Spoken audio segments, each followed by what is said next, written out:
Well, our next contestant is from Sri Lanka, Anudi Gunasekara. Now, Anudi is a student in international relations, wanting to pursue a career in international relations. Since becoming Miss Sri Lanka, Anudi's led numerous BWAP projects, reaching nearly 10,000 women and girls, and therefore this question has a lot of relevance. How has working on your Beauty with a Purpose project changed the way you see your role as a woman in your community and in the world? Good morning, ladies and gentlemen. Aiboan, namaskaram.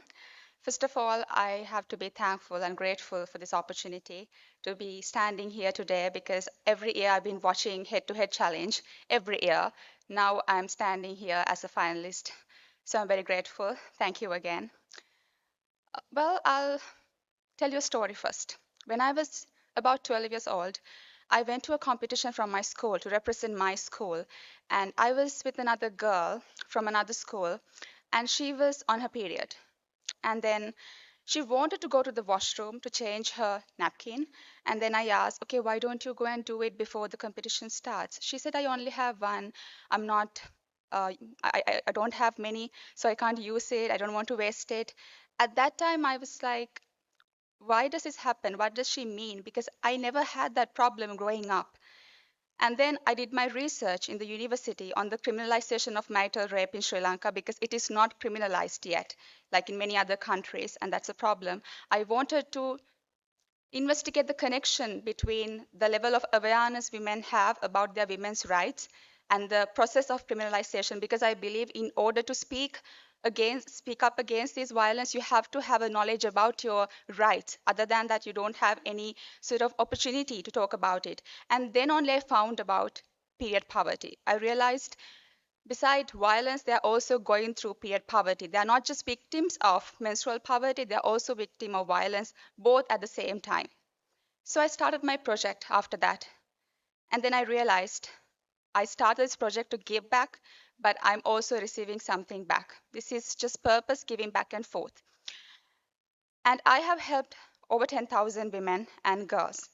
And I help them through donations by providing sanitary products, not just biodegradable pads, non-biodegradable pads, it's also reusable napkins so that they have a sustainable solution.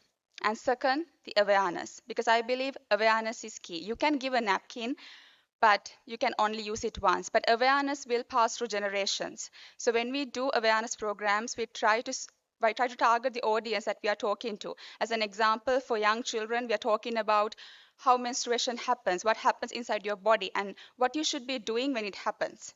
And for older women, we talk about menopause, we talk about contraception, we talk about sexual health.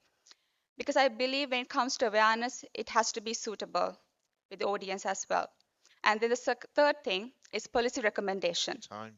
In Sri Lanka, the rate on sanitary napkin is 51%, and we had to reduce it. So I met the prime minister of my country to talk about it.